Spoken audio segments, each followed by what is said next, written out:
أعوذ بالله السميع العليم من الشيطان اللعين الرجيم. بسم الله الرحمن الرحيم. الحمد لله على ما أنعم وله الشكر على ما ألهم والثناء بما قدم من عموم نعم ابتدأها وسبوغ آلاء أسداها وتمام منن والاها جمع عن الإحصاء عددها ونأ عن الجزاء أمدها وتفاوت عن الإدراك يبدها وندبهم لاستزادتها بالشكر لاتصالها واستحمد إلى الخلائق بإجزالها والثناء بالندب إلى أمثالها ثم الصلاة والسلام والتحية والإكرام على صاحب السكينة والمدفون بالمدينة والمنصور المؤيد الذي سمي في السماوات بأحمد وفي الأرضين بأبي القاسم محمد.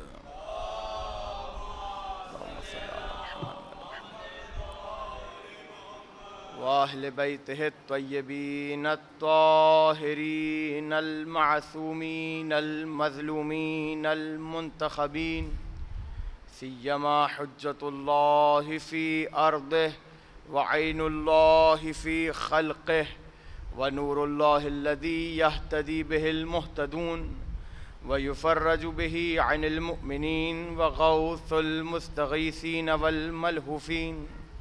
أعني الإمام المهدي من آل ياسين عجل الله تعالى اللهم صل على محمد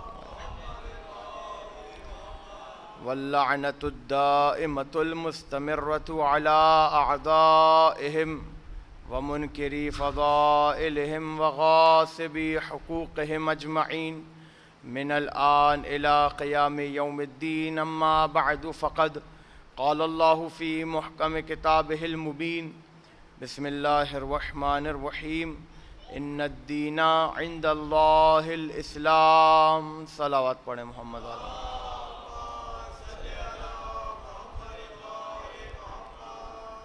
مجلس شہادت علی ابن موسیٰ الرضا علیہ السلام، اور میں نے اس مجلس اعزا کے لیے جسائے وافی ہدایہ کو سرنامہ سخن قرار دیا.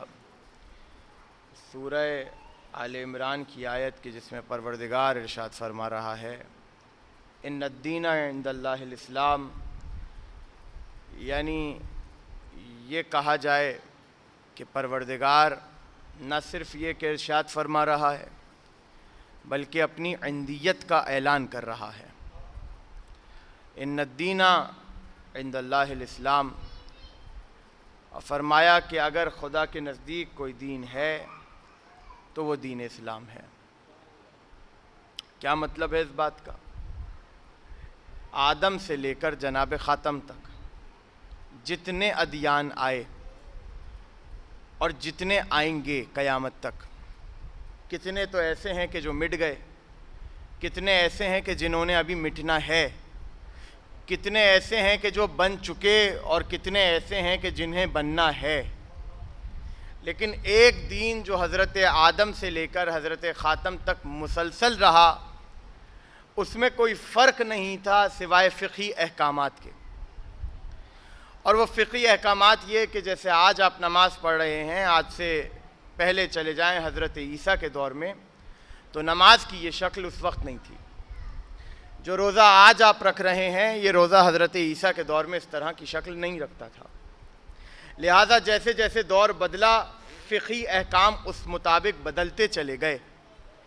اس لیے کہ پروردگار جب بھی کسی کو مکلف کرتا ہے، جب بھی کسی کے اوپر کوئی تکلیف عائد کرتا ہے، یہاں تکلیف سے مراد وہ اردو والی تکلیف نہیں جو میں اور آپ استعمال کرتے ہیں، یہاں پر تکلیف سے مراد ہے کہ پروردگار کسی کو احکام، حکم یا کسی عمل کے دائرے میں محدود کرتا ہے، کسی کے اوپر تکلیف کو عائد کرتا ہے، تو اس کی وسعت کے مطابق کرتا ہے، یعنی جتنی اس کی وسعت ہوگی پروردگار اتنی ہی تکلیف اس کے اوپر عائد کرے گا۔ اگر کوئی کم وسعت رکھتا ہوگا تو اس مطابق تکلیف، زیادہ رکھتا ہوگا تو اس مطابق تکلیف، لیکن یہ بات طے ہے کہ جتنی وسعت اتنی تکلیف۔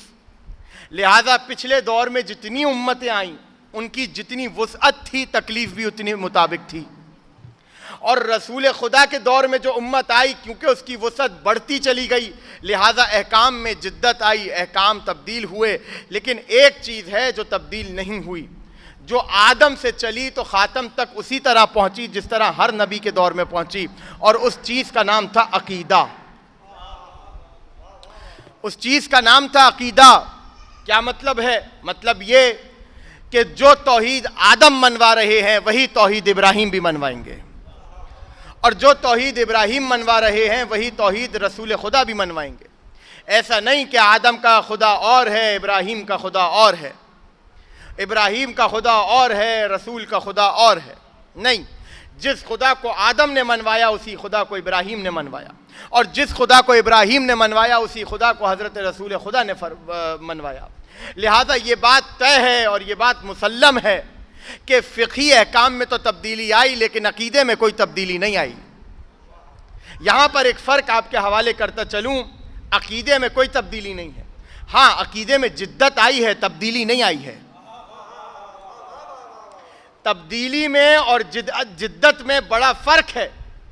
تبدیلی اسے کہتے ہیں کہ ایک چیز کو آپ کسی دوسری چیز سے بدل دیں، جدت اسے کہتے ہیں کہ پرانی چیز باقی رہے، اس میں نئی چیز کا اضافہ ہو جائے،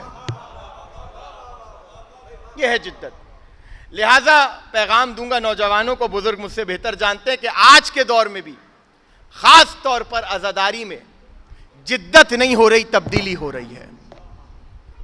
ہمیں عزاداری میں جدت لانی ہے، تبدیلی نہیں لانی ہے، اور جدت بھی اس طرح لانی ہے کہ اگر پچھلے سال تک چھوٹے پیمانے پر مجلس ہو رہی تھی تو اس سال بڑے پیمانے پر ہوگی، یہ ہے جدت۔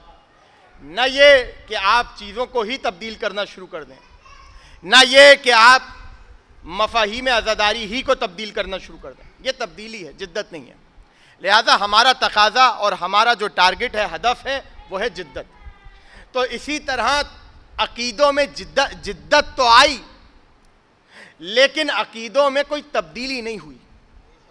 اگر تبدیلی ہوتی تو نبوت آدم اور ہوتی، رسالت ابراہیم کچھ اور ہوتی، اگر تبدیلی ہوتی۔ لہذا جدت آئی ہے، اور وہ جدت اس طرح آئی ہے کہ لوگوں کے شعور کے مطابق، لوگوں کے فہم کے مطابق، اور زمانہ اس وقت جس شعور پر موجود تھا اس شعور کے مطابق عقیدوں کو رائج کیا گیا تاکہ لوگ اتنا مانیں جتنی ان کی ذہنی وسعت ہے۔ توجہ کیجئے گا، جتنی ان کی ذہنی وسعت ہے اس مطابق مانیں، ایسا نہ ہو کہ ذہن ٹڈی جتنا ہو، عقیدہ پہاڑ جتنا ہو۔ لہذا عقیدے جو سمٹے پچھلے انبیاء کے دور میں اور رسول کے دور میں، وہ عقیدے کامل ہو گئے۔ اس کی ایک بنیادی وجہ یہ کہ اس دور میں لوگوں کا عقیدہ اور تھا، لوگوں کا فہم اور تھا، لوگوں کا شعور اور تھا۔ اب مثال کے طور پہ حضرت ابراہیم کے دور میں امت کا جو شعور تھا، لوگوں کا جو شعور تھا، وہ یہ تھا کہ زمینی ضروریات کو جو پورا کر دے وہ خدا ہے،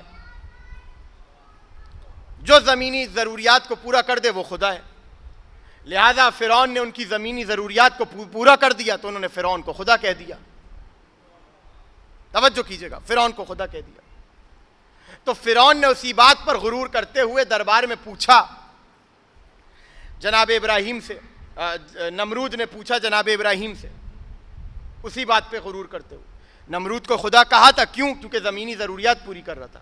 فرعون کو خدا کہا تھا، کیوں؟ کیونکہ زمینی ضروریات پوری کر رہا تھا۔ لہذا نمرود نے حضرت ابراہیم کے سامنے یہ دعویٰ کیا اور کہنے لگا کہ یہ بتاؤ کیا ہے تمہارے خدا میں جو وہ کر سکتا ہے اور میں نہیں کر سکتا؟ کیوں؟ کیونکہ وہ بھی یہی سمجھ رہا تھا کہ ابراہیم اسی سطح پر گفتگو کریں گے جس سطح پر اس کا ذہن ہے۔ کہا بتاؤ کیا ہے ایسا جو تمہارا خدا کر سکتا ہے اور میں نہیں کر سکتا؟ تو جناب ابراہیم نے کہا سن، میرا خدا وہ ہے جو زندوں کو مردہ کرتا ہے اور مردے کو زندہ کرتا ہے، اگر تو خدا ہے تو کر کے دکھا۔ تو اس نے کہا اس میں کون سی بڑی بات ہے؟ وہ کہ جس کو ہم نے موت کی سزا سنا دی ہے اور وہ موت کے دہانے پہ کھڑا ہے اسے ہم آزاد کرتے ہیں، اور وہ جو بے گناہ ہے سڑک پہ گھوم رہا ہے ایسے ہی اس کو پکڑ کے لاؤ اور قتل کر دو۔ لو ابراہیم میں نے زندے کو مردہ کر دیا، مردے کو زندہ کر دیا۔ اب کیونکہ لوگ کانے ہو گئے اس دلیل پر نمرود کی، کیوں کانے ہو گئے؟ کیونکہ ان کے ذہن میں جو خدا کا تصور تھا وہ زمینی تھا۔ اب ابراہیم کیونکہ عقیدہ دینے جا رہے ہیں، لہذا ابراہیم پر واجب ہے کہ وہ فہموں کو درک کرتے ہوئے اور جائزہ لیتے ہوئے اسی عقیدے کو بلند کریں اور آسمان تک پہنچائیں۔ لہذا ابراہیم نے کہا کہ میرا خدا، اب زمینی بات نہیں ہوگی، اب جو دوسری دلیل دی وہ آسمانی دلیل دی، اور کہا کہ میرا خدا تو وہ ہے جو مشرق سے سورج کو نکالتا ہے اور مغرب میں ڈبو دیتا ہے، اگر تو خدا ہے تو مغرب سے سورج کو نکال کر دکھا۔ اگر تو خدا ہے تو مغرب سے سورج کو نکال۔ اب اس کا مطلب یہ نہیں ہے کہ ابراہیم نے یہ کہا ہو کہ جو مغرب سے سورج کو نکالے وہی خدا ہے، یہ نہیں کہا ابراہیم نے، کہا اگر تو خدا ہے تو وہ کام کر جس پر خدا کا اختیار ہے، اور قرآن خود کہتا ہے کہ خدا جسے چاہے اپنا ملک دے دے، خدا جسے چاہے اپنا اختیار دے دے، لہذا جس کے پاس اختیار الہی ہوگا، وہ اختیار الہی جو اللہ کی طرف سے، وہ اس چیز پر قدرت رکھے گا کہ ولاؤ سورج مشرق سے نکلتا ہو اور مغرب میں ڈوب جاتا ہو، اس کی قدرت میں ہوگا کہ وہ مغرب سے سورج کو نکال کے دکھائے۔ تو توحید کے جس عقیدے کو ابراہیم آسمان پہ لے کے گئے تھے، لوگوں کے ذہن میں یہی بات آئی کہ جو مغرب سے سورج کو نکالے وہی خدا ہے، جو مغرب سے سورج کو نکالے وہی خدا ہے۔ اب سمجھ میں آیا کہ جب علی نے انگلی کے اشارے سے مغرب سے سورج کو نکالا تھا تو لوگوں نے گمان کیا کہ یہ خدا ہے۔ علی نے بتایا جب خدا کا بندہ یہ کر سکتا ہے تو علی کا خدا کیا ہوگا؟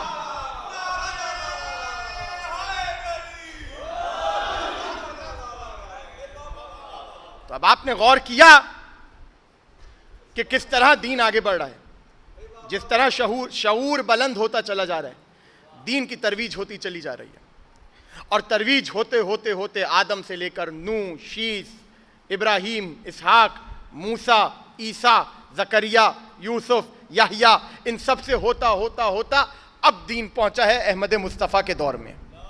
اللہم صلی علی محمد و آل محمد۔ اب دین پہنچا ہے رسول خدا کے دور میں، اب دین پہنچا ہے عبداللہ کے لال کے دور میں، اور اب دین اس حالت میں ہے کہ اس پر عمل کرنے والے چند ہیں گنتی پر، اور اس کی مخالفت کرنے والے کثرت میں ہیں، اور عالم یہ ہے کہ پورا معاشرہ اندھیرے میں ڈوبا ہوا ہے۔ ایسے میں رسول کو تبلیغ کرنی ہے دین کی، توجہ کیجئے گا، تبلیغ کرنی ہے دین کی۔ تو دین کیا ہے؟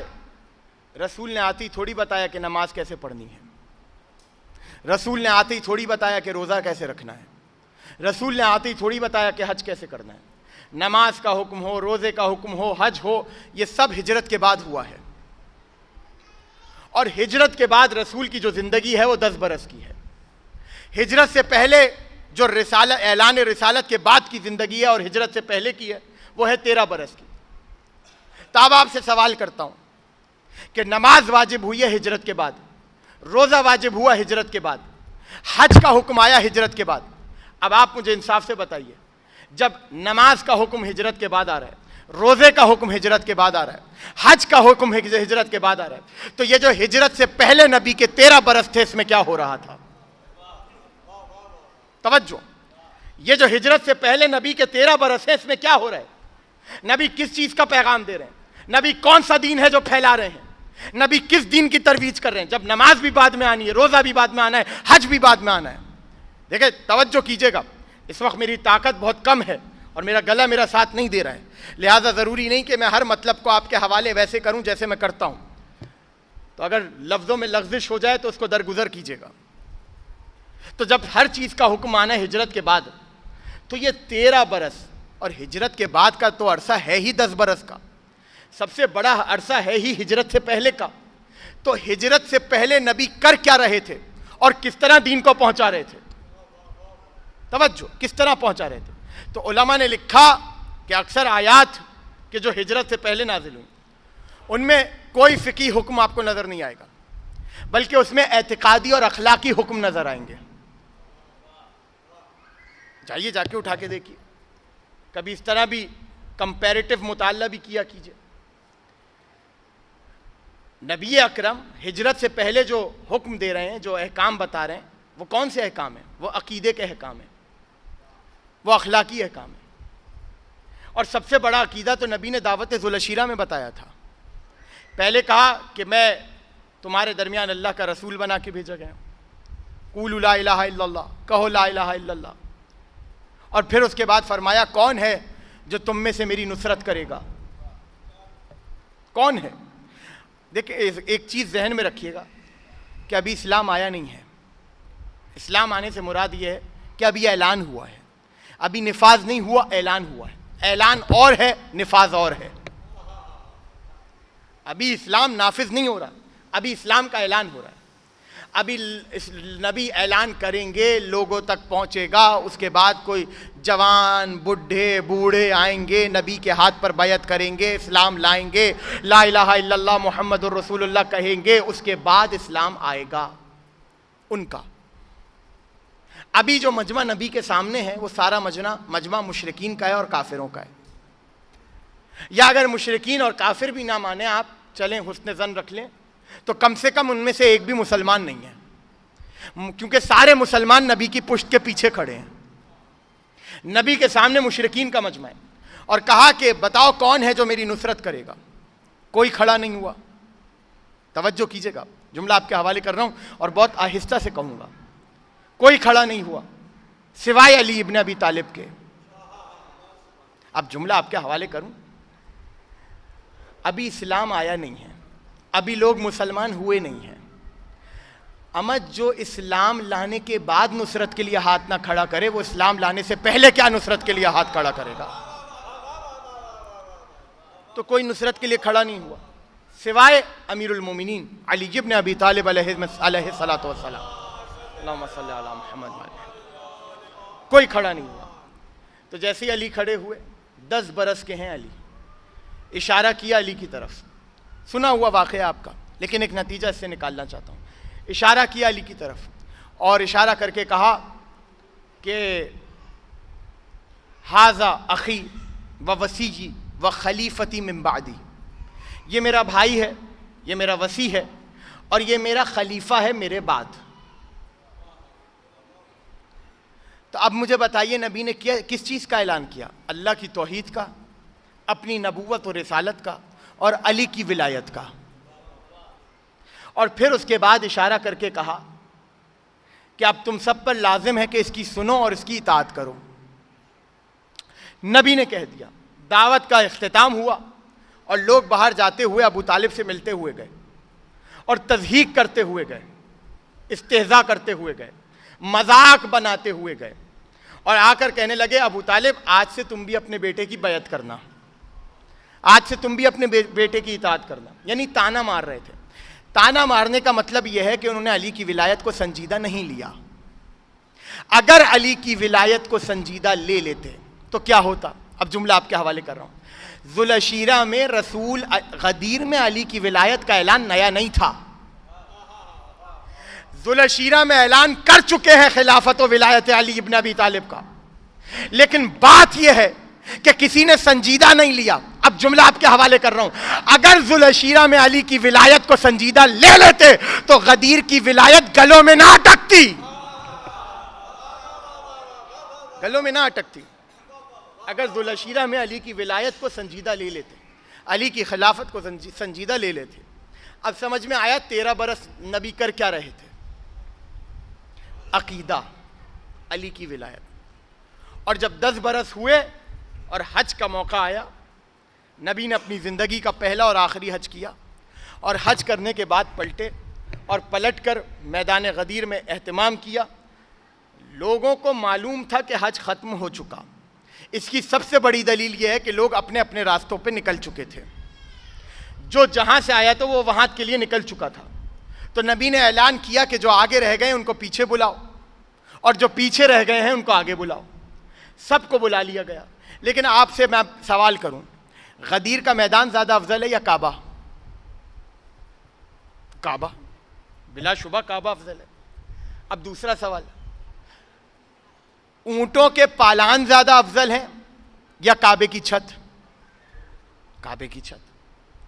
تو علی کی ولایت کا اور من کنت مولا فہذا علی مولا کا اعلان نبی نے پہلے کیوں نہیں کر دیا کعبے کی چھت پر؟ یہ الگ سے غدیر میں منبر بنوایا کیوں پالان کا؟ اس کی ایک بنیادی وجہ تو یہ ہے کہ اگر, توجہ کیجئے گا, اگر نبی حج میں اعلان ولایت علی کر دیتے اور کعبے کی چھت پر علی کو بلند کرتے اور کہتے من کنت مولا فہذا علی مولا, تو لوگ یہ کہتے کہ حج کے دوران نبی نے اپنے بھائی کی دوستی کا حکم پھیلا دیا. ابھی بھی نہیں سمجھے آپ؟ حج ہے واجب عمل. اگر اس کے اور نبی سب بتا چکے کہ حج کے ارکان کیا ہیں, کیا واجبات ہیں, کیا نہیں ہیں, یہ ساری چیزیں نبی بتا چکے. اب اگر اس دوران علی کی ولایت کا اعلان ہوتا تو لوگ یہ کہتے کہ علی کی ولایت واجب نہیں ہے, مستحب ہے. توجہ, لوگ یہ کہتے کہ علی کی ولایت واجب نہیں ہے بلکہ مستحب ہے. لہذا نبی یہ چاہتے تھے, پہلی بات تو یہ کہ نبی یہ چاہتے تھے کہ علی کی ولایت کو مستحب نہیں بلکہ واجب سمجھا جائے, پہلی وجہ. اور دوسری وجہ یہ کہ اگر حج کے بعد یہ اعلان کرتے کہ من کنت مولا فہذا علی مولا اسی وقت کعبے میں کھڑے ہو کر, تو ہوتا کیا؟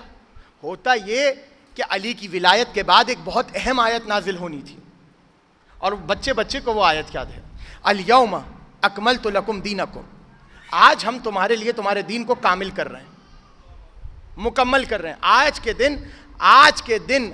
دن تمہارے لیے تمہارے دین کو مکمل کر رہے ہیں. آیت آنی تھی علی کے ولایت کے اعلان کے بعد. اگر علی کی ولایت کا اعلان حج کے فوراً بعد ہو جاتا, میدان غدیر میں نہ ہوتا, تو لوگ یہ کہتے کہ یہ آیت نازل ہوئی ہے حج کے لیے اور حج پر دین مکمل ہوا ہے. لہذا نبی نے یہ بتایا کہ دین نہ نماز پر مکمل ہوتا ہے, دین نہ روزے پر مکمل ہوتا ہے, حتیٰ کہ دین حج پر بھی مکمل نہیں ہوتا. اگر دین کہیں مکمل ہوتا ہے تو وہ فقط اور فقط علی ابن ابی طالب کی ولایت ہے.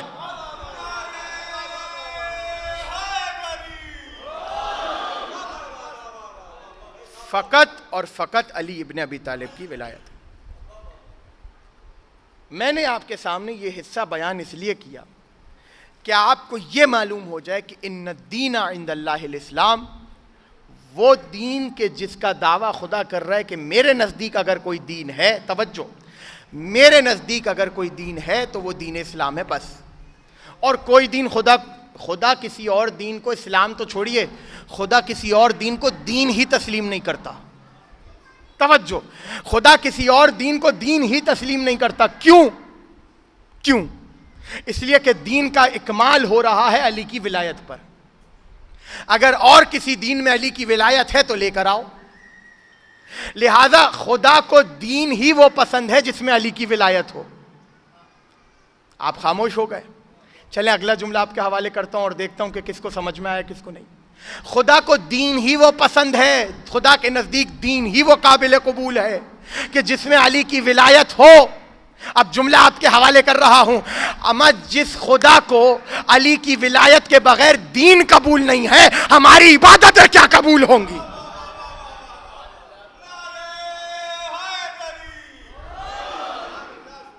جب خدا کو دین ہی قبول نہیں ہے تو ہماری ولایتیں کیا قبول ہوں گی؟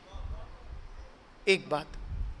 دوسری بات کہ علی کی ولایت ہے دین, اور دین ہے علی کی ولایت, اور یہ ولایت کل ہے, کل. توجہ کیجئے گا, یہ ولایت کل ہے, باقی جتنی چیزیں آتی ہیں اس کے ماتحت آتی ہیں. یہی وجہ ہے کہ حدیث ایک ہی ہے لیکن دو طرح سے آپ کے پاس آئی ہے, دو متن کے ساتھ آپ کے پاس آئی ہے, اور وہ حدیث آپ سب کی سنی ہوئی. حدیث یہ ہے کہ لا الہ الا اللہ حسنی فمن دخل حصنی امن من عذابی. اور حدیث قدسی ہے کہ امام رضا علیہ الصلوۃ والسلام اللہم صلی علی محمد وعلی محمد. ایک مرتبہ ذرا بلند آواز سے درود پڑھ کے دکھائیں. اللہم صلی علی محمد وعلی محمد. تو امام رضا علیہ السلام نیشاپور میں حدیث ارشاد فرما رہا ہے کہ میں نے اپنے بابا سے، انہوں نے اپنے بابا سے، انہوں نے اپنے بابا سے، انہوں نے اپنے بابا سے، انہوں نے علی ابن ابی طالب سے، انہوں نے رسول خدا سے، رسول خدا نے جبریل سے، جبریل نے لوح سے، لوح نے قلم سے، اللہ تک سلسلہ لے کر گئے. گویا امام نے بتایا کہ ہمارا سلسلہ رسول تک نہیں رکتا، اللہ تک جاتا ہے، اللہ تک جاتا ہے. اور پھر فرمایا کہ خدا یہ کہتا ہے لا الہ الا اللہ حصنی فمن دخل حصنی امن من عذابی. لا الہ الا اللہ میرا قلعہ ہے، جو اس قلعے میں داخل ہو گیا میرے عذاب سے امان میں ہے، عذاب سے امان میں ہے. یہ ایک طریقہ. دوسری طرح جو متن آیا اس حدیث کا کہ امام نے فرمایا ولایت علی ابن ابی طالب حصنی فمن دخل حصنی امن من عذابی. لا الہ الا اللہ نہیں، علی کی ولایت میرا قلعہ ہے. اللہ کہہ رہا ہے علی کی ولایت میرا قلعہ ہے، جو اس قلعے میں آ گیا میرے عذاب سے نجات پا جائے گا. یہ دو حدیث ہیں. اب آپ مجھ سے سوال کریں، علم حدیث میں عموماً جب دو حدیثیں آپس میں ٹکراتی ہیں نا تو وہاں پر سوال ہوتا ہے کیفیت توفیق، کہ ان دونوں حدیثوں کو جمع کیسے کیا جائے. ایک حدیث کہہ رہی ہے لا الہ الا اللہ حصنی، لا الہ الا اللہ میرا قلعہ ہے، یعنی توحید میرا قلعہ ہے. ایک حدیث کہہ رہی ہے کہ علی کی ولایت میرا قلعہ ہے. آپ کہیں گے ان کو جمع کیسے کریں؟ جمع کرنے کا مطلب یہ ہے کہ ان حدیثوں کو اس طرح ترتیب دیا جائے کہ اگر پہلی کو مان لے تو دوسری غلط نہ ہو، دوسری کو مان لے تو پہلی غلط نہ ہو. اسے کہتے ہیں توفیق، جمع کرنا، ملانا. توجہ کیجئے گا. تو کس طرح ان کو جمع کیا جائے؟ اگر توحید اور علی کی ولایت مختلف اور دو ایک دوسرے کی ضد ہو تب تو یہ کہا جا سکتا ہے کہ حدیثیں ٹکرا گئیں. جیسے مثال کے طور پہ میں کہوں کہ فلاں چیز سفید ہے اور تھوڑی دیر بعد کہوں کہ فلاں چیز کالی ہے. آپ کہیں گے دونوں ایک دوسرے کی ضد ہیں، لہذا مولانا کا کون سا قول صحیح ہے اور کون سا غلط ہے، اس لیے کہ یہ دونوں جمع نہیں ہو سکتے. یا ایک دفعہ میں کہوں کہ دن ہو رہا ہے اور دوسری مرتبہ میں کہوں کہ رات ہو رہی ہے، تو آپ کہیں گے کہ یا تو دن ہو رہا ہے یا رات ہو رہی ہے. ایسا نہیں ہو سکتا کہ دن بھی ہو اور رات بھی ہو. توجہ کیجئے گا، ایسا نہیں ہو سکتا کہ دن بھی ہو اور رات بھی ہو. لہذا جب دو حدیثیں آپس میں ایک دوسرے کے سامنے آ جائیں گی، اگر دونوں ایک دوسرے کی ضد ہوں یا دونوں ایک دوسرے کے نقیض ہوں، الٹ ہوں، جیسے دن اور رات، تب تو یہ بات ہوگی کہ ان دونوں میں سے کون سی صحیح ہے اور کون سی غلط ہے، کیونکہ دونوں جمع نہیں ہو سکتی، کیونکہ دو ضدیں آپس میں جمع نہیں ہو سکتی اور دو نقیض آپس میں جمع نہیں ہو سکتے. جیسے کالا اور سفید جمع نہیں ہو سکتا اور دن اور رات ایک جگہ جمع نہیں ہو سکتے. لیکن اگر کوئی ایسا مورد آ جائے کہ جہاں پر دو چیزیں جو آپ کے سامنے ہوں اگر ایک جگہ جمع ہو جائیں تو اس کا مطلب یہ ہے کہ جو پہلی حدیث کہہ رہی ہے وہی دوسری کہہ رہی ہے اور جو دوسری کہہ رہی ہے وہی پہلی کہہ رہی ہے. سلامت رہیں، آباد رہیں. اگر کوئی ایسا مورد آ جائے، وہ مورد کیا ہے؟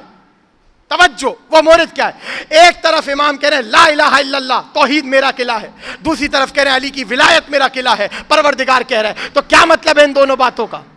اس کا مطلب یہ ہے کہ کوئی ایسا مورد ہے کہ جہاں پر خدا کی توحید اور علی کی ولایت جمع ہو رہی ہیں. تھوڑا سا بیدار بیٹھے، نتیجہ آپ کے حوالے کرنے جا رہا ہوں. کوئی ایسا مورد ہے کہ جہاں پر اللہ کی توحید اور علی کی ولایت دونوں ایک ساتھ جمع ہو رہی ہیں. وہ کون سا مورد ہے کہ ایک مرتبہ امام نے فرمایا ولایتنا ولایت اللہ، ہماری ولایت ہماری نہیں، اللہ کی ولایت ہے.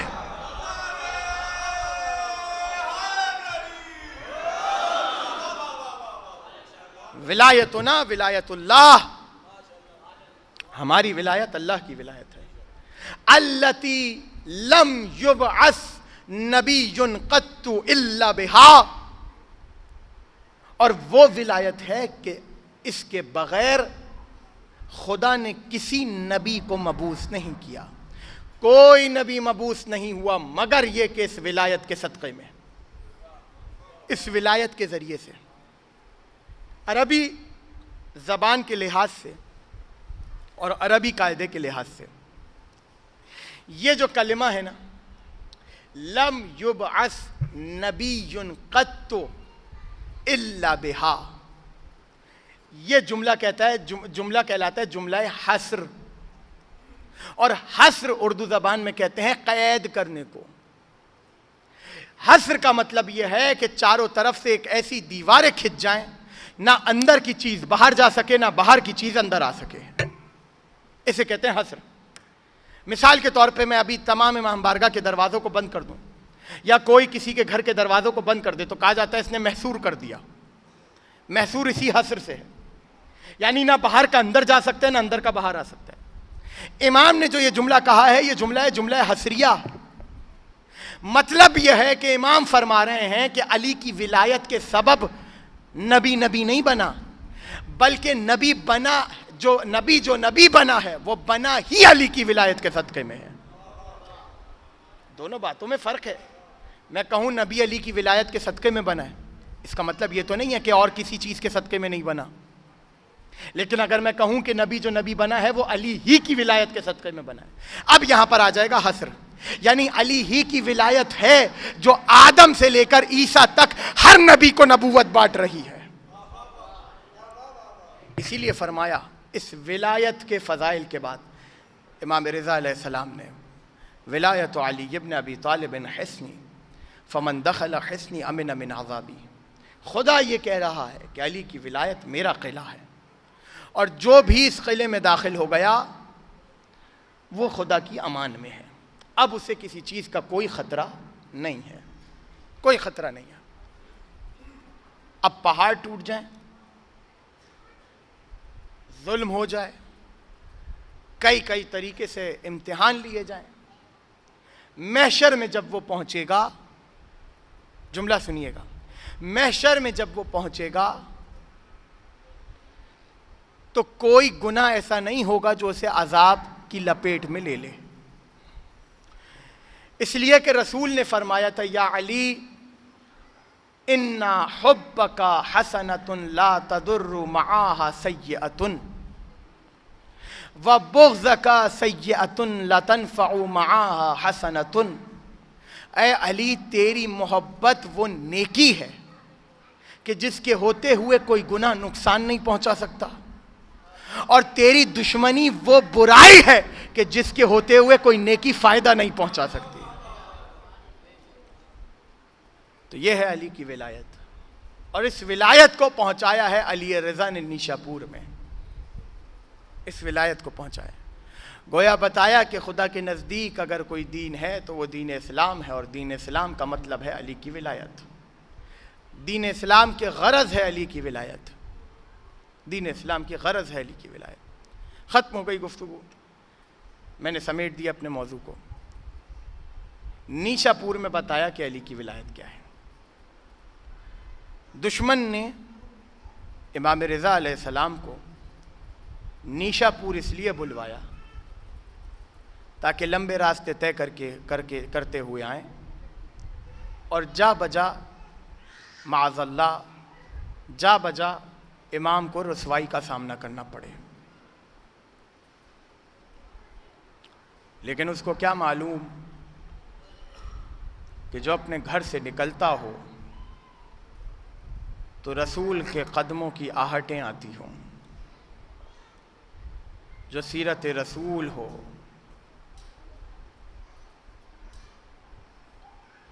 جو سلسلہ امامت کا 8واں محمد ہو، 8واں علی ہو، جب وہ قدم بڑھائے گا تو علم کے سمندر بہاتا ہوا جائے گا، لہذا سازش الٹی پڑی، لیکن اس کے بعد بھی ہار نہیں مانی۔ عالم یہ تھا کہ دربار میں علی رضا کو بلایا جاتا تھا، مختلف علماء کو بلایا جاتا تھا تاکہ یہ مشکل سوال کریں اور علی رضا کو ذلیل کریں، نعوذ باللہ، لیکن اس کے باوجود پورا دربار دیکھتا تھا کہ سرخرو کون ہوتا ہے اور ذلیل کون ہوتا ہے۔ یہی چیز تھی، یہی علم رضا تھا، یہی علم رضا تھا، علم علی رضا تھا، علم رسول تھا، علم علی تھا، کہ جس نے مامون رشید کے دل میں علی رضا کے بغض کو اور بلند کر دیا، علی رضا کے بغض کی آگ کو اور بھڑکا دیا، اور بھڑکا دیا۔ اللہ اکبر۔ یہاں تک کہ نوبت یہ آ گئی کہ امام کی مرغوب ترین شے میں امام کو زہر ڈال کے دیا گیا۔ انگوروں میں سوئی اور دھاگے کے ذریعے سے زہر کو اندر ڈالا گیا اور امام کے سامنے انگوروں کو رکھ دیا گیا۔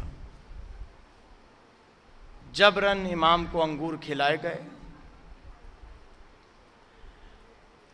اس کے بعد جب امام کھڑے ہوئے اپنی جگہ سے تو مامون نے پوچھا کہاں جاتے ہیں؟ رو کر کہنے لگے جہاں تو نے بھیجا ہے میں وہاں جاتا ہوں۔ اجرکم علی اللہ، اجرکم علی صاحب الزمان، جہاں تو نے بھیجا ہے میں وہاں جا رہا ہوں۔ عزادارو، جب مامون کے گھر میں داخل ہوئے تھے نا امام، تو امام کے ساتھ امام کا ایک صحابی تھا جس کا نام تھا ابا سلت۔ اپنی آوازوں کو بلند کیجیے گا عزادارو، مجھے نہیں معلوم کس کے برابر میں میرے وقت کا امام بیٹھا ہوا اپنے جد کا پرسہ لینے کے لیے آیا ہو۔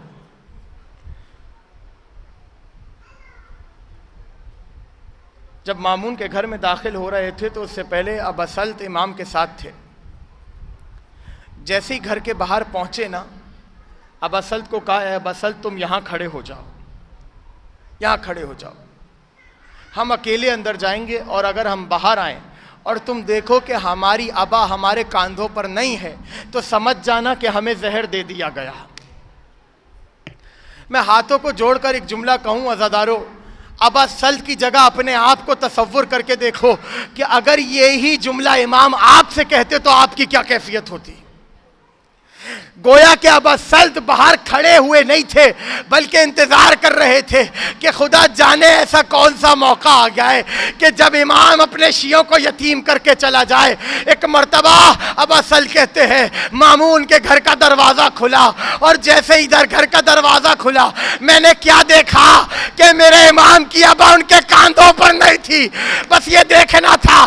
دوسری چیز جو میں نے دیکھی وہ یہ دیکھی کہ جیسے امام گھر سے باہر آئے کبھی اس دیوار سے ٹیک لگاتے ہیں، کبھی اس دیوار سے ٹیک لگاتے ہیں اور کہتے جاتے ہیں ابا سلت میرے پاس آؤ، مجھ سے چلا نہیں جا رہا۔ میں ہاتھوں کو جوڑ کے کہوں مولا، خراسان میں آپ کا لڑکھڑاتے ہوئے چلنا مجھے مدینے میں فاطمہ کی یاد دلاتا ہے، جب دربار سے آ رہی تھی کبھی اس دیوار سے ٹکراتی تھی کبھی اس دیوار۔ اجرکم علی اللہ، اجرکم علی صاحب الزمان۔ اپنی آوازوں کو بلند کریں گے عزیزو، تھوڑی دیر میں آپ کے درمیان امام رضا کا تابوت ہوگا، آپ زیارت کریں گے امام کے جنازے کی، لیکن استقبال کرنا، شان سے استقبال کرنا۔ ہاں عزادارو، ایک مرتبہ لکھا یہ ہے کہ امام اپنے گھر میں آ گئے، ابا سلت کو وصیت کی اور کر کے کہنے لگے اے ابا سلت مجھے غسل و کفن دینے کے لیے مامون آگے بڑھے گا، اس کو بڑھنے مت دینا۔ کہ مولا آپ کو غسل و کفن کون دے گا؟ کہا اے ابا سلت میرا بیٹا محمد تقی آئے گا، وہ مجھے غسل بھی دے گا، وہ مجھے کفن بھی دے گا، وہ میری نماز جنازہ بھی پڑھائے گا۔ ابا سلت کہتے ہیں میں امام کے پاس کھڑا تھا، اچانک میں نے دیکھا کہ دروازے سے ایک چھوٹا بچہ بڑے چہرے سے نور نکل رہا تھا، دروازے میں داخل ہوا۔ میں نے پوچھا کون ہے؟ تو ایک مرتبہ کہنے لگے ارے میرے بابا نے مجھے بلایا ہے، میں اپنے بابا کو، آخری جملہ، میں اپنے بابا کو غسل و کفن دینے آیا ہوں۔ میں ہاتھوں کو جوڑ کے کہوں اے محمد تقی، جب آپ اپنے بابا کو غسل و کفن دینے کے لیے آئے، علی رضا کا لاشا بڑی اچھی حالت میں تھا، لیکن ہائے میرا عابد بیمار جب اپنے بابا کے لاشے پر آیا سینہ کہیں پڑا تھا، نہیں پڑی تھی، سر کہیں تھا، آواز دی السلام علیکہ یا ابا عبداللہ، آ گیا رضا کا جنازہ، نہ اٹھ سکا تو حسین کا تھا۔